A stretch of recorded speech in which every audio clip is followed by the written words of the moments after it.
You've got a junk food addiction. You can't help yourself but gravitate towards the highly processed, sugary bullshit. And you've been struggling with this for a while. You have been struggling, and you're honest about that. But at the same time, you also claim that you want to shift your entire lifestyle and live a healthier life. You want to build your dream physique. You want to clean up your diet so you can feel better about yourself. But you've been struggling. You still have this addiction. Well, let me just be blunt with you from the get-go. You're unserious about losing the weight. This month alone, you've probably looked in the mirror and said to yourself, that's it. I'm sick and tired. I've had enough. I'm not going to binge out again. I'm not going to cheat on my diet again. You've probably said that 100 times in the last month. With full conviction, you've looked in the mirror and said that. But deep down, even you don't believe yourself now. You know it's a lie. You know you're going to cheat on your diet in due time. And so you do. Because you are unserious about losing the weight. You're unserious about this lifestyle shift. Because, let's be completely honest, if you were actually serious, you would have lost the weight by now. You would not tolerate failure. You would have implemented all the strategies possible to ensure you achieve the goal. You wouldn't tolerate failure. That's just me being honest. If you were serious, everyone slips up here and there working towards their goal. Everyone fails. But you keep flip-flapping back and forth. Yeah, and you've been doing this for months on end. And you still claim you're serious about this goal. No, you're not. You're unserious. So how about the first step you take right now is just accept that, okay, maybe I am unserious. I say all these things about wanting this, wanting that, this is my goal, this is that. But maybe that's not even deep down, that's not even the goal I want to work towards. Maybe that's something you don't even want. Maybe it's something that just you think sounds cool. So you've just said, yeah, I'll go with that. Because if you were serious, you would have lost the weight by now. You would have made the transformation. You would have stopped eating like shit. So let's start here. The first step. Ask yourself this right now. Do you even want to change? Do you even want to build the physique? Do you even want to take the daily actions, day after day, over a long period of time, to achieve the physique? Can you even be asked? So, ask yourself that now. Do you even want to change? And by this point, if you've said no, then you may as well just click off this video because I sure can't help you. No one on the planet can help you. They can try, but they won't be able to help you because you don't even want to change. If you want lasting results, you first need that innate will to change. That serious spark inside of you. I know that sounds cringe, but it's like something inside of you that actually wants to change. You feel it inside of yourself. It's not just this wish-washy bullshit that just comes over you for a couple minutes and then it disappears. There needs to be something inside of you that actually wants change, that craves change, that knows it needs to change. And it needs to come from a place of like darkness. You're just sick and tired of living the way you are. So start here. Do you even want to change? If you don't, just click off the video. But if you do, maybe this will help you. Now, a lot of people will turn around and say, so my junk food addiction is the problem. My food choices are the issue. Yeah, they are the issue. But that isn't the real problem though. If you think the real problem at hand you have is the junk food, how many people do you know that are able to eat junk food but still restrict themselves throughout the week and they still live a healthy lifestyle? They're not fat. Their belly isn't hanging over their toes. How many people do you know like that? Well, I'll tell you right now, there are a lot of people out there who can do that, who can still eat the junk and restrict themselves throughout the week, and they're still in shape. They're still mobile. They can still move around perfectly fine. So the junk food and the food itself isn't the issue. So you can stop blaming the food. You need to focus on figuring out what the real problem is for you. Because the real problem is at the root.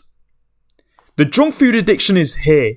Why the hell would you try and tackle the issue here when the root issue is at the bottom that's causing this domino effect for these other problems to arise? Why the hell would you try and tackle each individual problem one by one when you could just tackle the root cause of the issue, which will eradicate all of the other problems?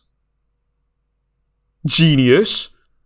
I'm not a genius, but I think tackling the root cause and digging deeper would be the right way to go. Would you agree? If you've got a brain cell, you'll agree with me there. So the real problem, let's try and figure out what the real problem is. The first part of the problem, the cue. So this is when you are going about your day, la la la la la, enjoying yourself. You're happy. You're actually doing really well. You've stayed consistent with the diet. You've been eating clean. You've even exercised early in the morning. You're feeling great about yourself. You've got this momentum. You've got this new feeling about you. People even notice it. You're getting about your day. You're happy. And then there's the cue. You either see or feel something that then spirals into the other things that I'll go over. So, in your case, junk food addiction, it could be that you go into the office and you see there's donuts everywhere. Never mind the drawing, but someone's brought in donuts. You see these donuts and you start salivating. You remember what these donuts make you feel like. The high you get from eating these donuts. That is the cue. You've seen them and you felt a certain way. Or it could just be something as simple as this. For a lot of people, this is what the issue is when they say they've got a junk food addiction. The cue is 95% of the times, it's always stress, anxiety, or sadness. It's these three emotions that are the cue. This is what they feel.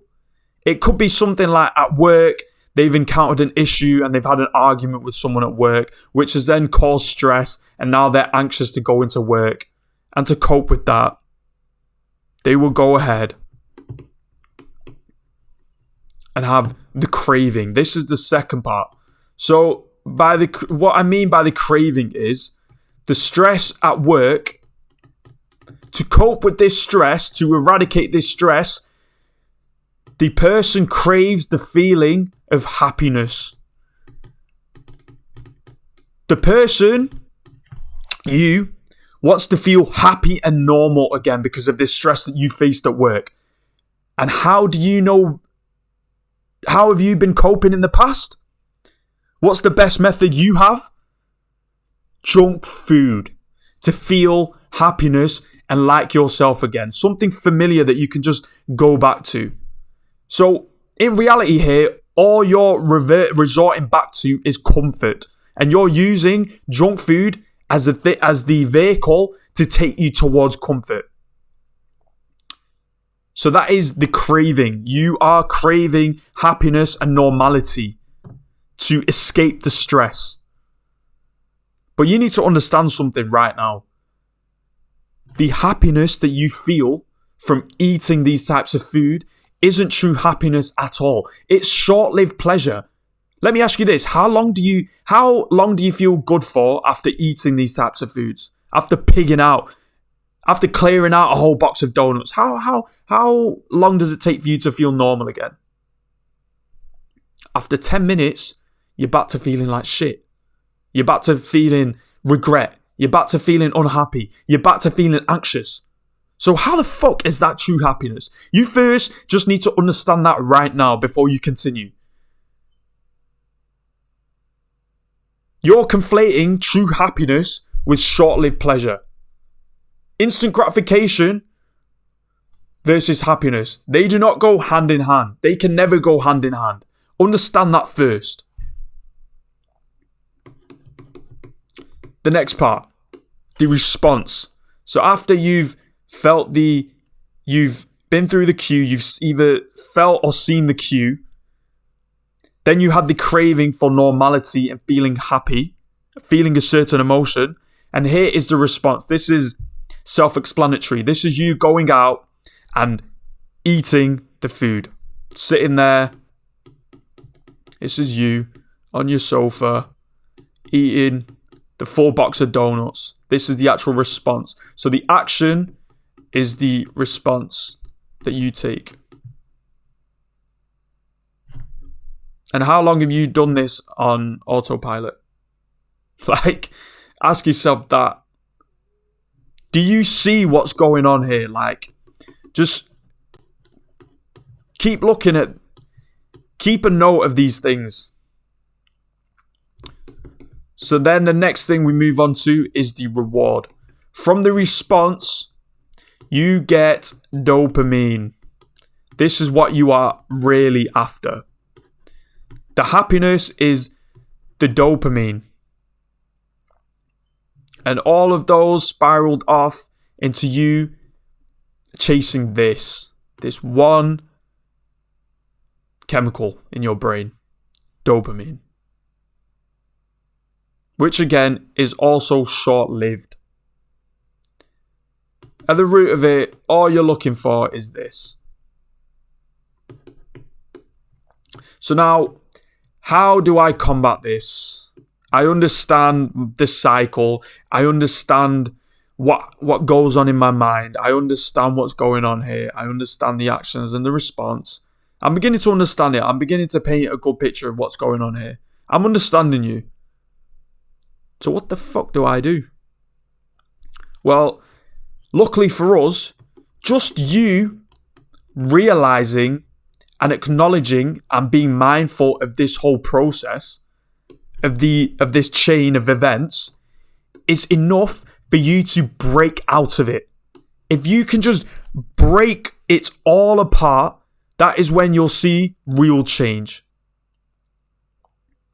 And an easy way to do this is literally every single day in the morning, sit down and journal. Journal your thoughts and try and figure out what these cues are. Because everyone has a routine. Everyone feels certain negative emotions more than others. You will always, in your mind right now, you'll have this negative emotion that you always resort back to. That's recurring in your mind. From week to week, it's one that always sticks with you. You need to figure out why that emotion, that feeling is occurring in the first place. You need to figure out the cue, and then you need to figure out the cycle of events after that. What are you doing after that? What is causing the response? What is causing the response? The only way you'll figure that out is by finding the cue and the craving. And genuinely, just you being able to break it all apart and being mindful of it allows you to foresee failures. And over time, once you keep breaking it down further and further, you'll see the change that you're after. You'll stop with these bad habits. You'll actually break them apart and the bad habits will disappear. You won't even be that person anymore. Because when you can focus on the root cause and figure out the root problem and just put all your efforts into figuring and solving that, naturally, all the right actions will fall into place after that. All the good habits that you're trying to implement into your life will fall into place once you tackle the root cause. Instead of staying at surface level and thinking that this is the problem, this is the thing that's holding you back. It's not. Go deeper. Break it all apart.